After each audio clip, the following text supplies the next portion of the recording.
I can't really tell if the next 2 years is going to be an interesting phase for the GPU market, or even an uneventful one.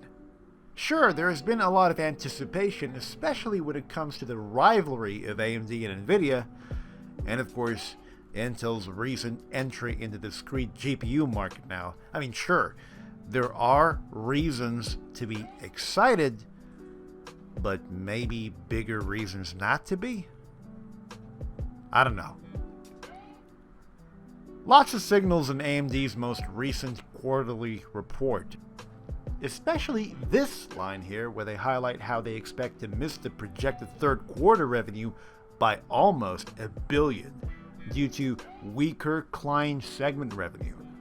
It makes sense, because between inflation, war, and some anticipated collapse of banking institutions, we're probably thinking about budgeting for rent and food instead of the next laptop. I've been reading reports about chip companies potentially hiking up costs since February, and since supply chain disruptions haven't even remotely ceased as far as problems are concerned in the past 8 months, it's almost at the point where we're certain that it's going to happen.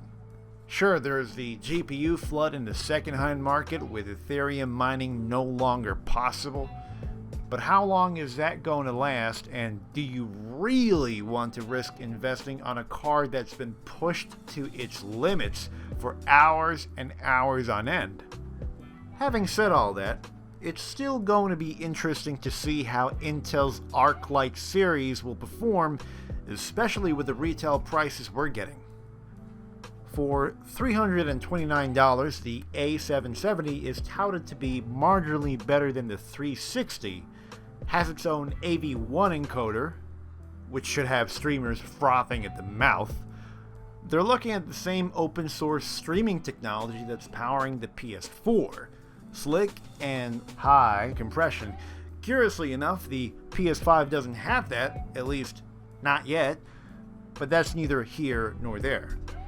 So why should editors, or in our case, Vegas editors, be interested in this? Well, for one thing, its inferior sibling, the A380, actually works with 422 chroma subsampling, and that's a $139 card, and yes, the AV1 encoder included.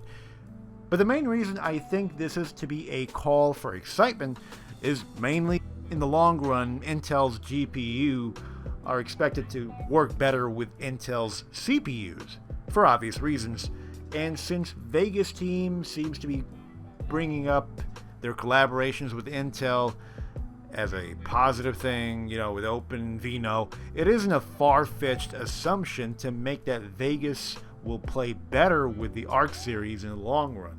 But I'm not shilling for it just yet. There are well-documented issues with the GPU. The Intel Arc Light is by no means a perfect entry, although nothing that won't be addressed with patches. However, they are nonetheless severe, especially if you are engaged in an intense, heavy editing workflow. So one of the reports that should concern us is its performance with managing multiple displays, something that is a very common practice in the video editing world. And of course, there's also driver recognition failure. I mean, it almost seems as if Intel is sort of learning on the fly while they're launching things, but to be honest, I have seen Mac pull off some shenanigans, Apple pull off some shenanigans that are way worse, especially with their newer Mac Airbook, their Mac workstations. They're a little tiny. Anyway, it doesn't matter. The point is, this is a very promising ecosystem. I think we should seriously be very welcoming of this, because competition is good.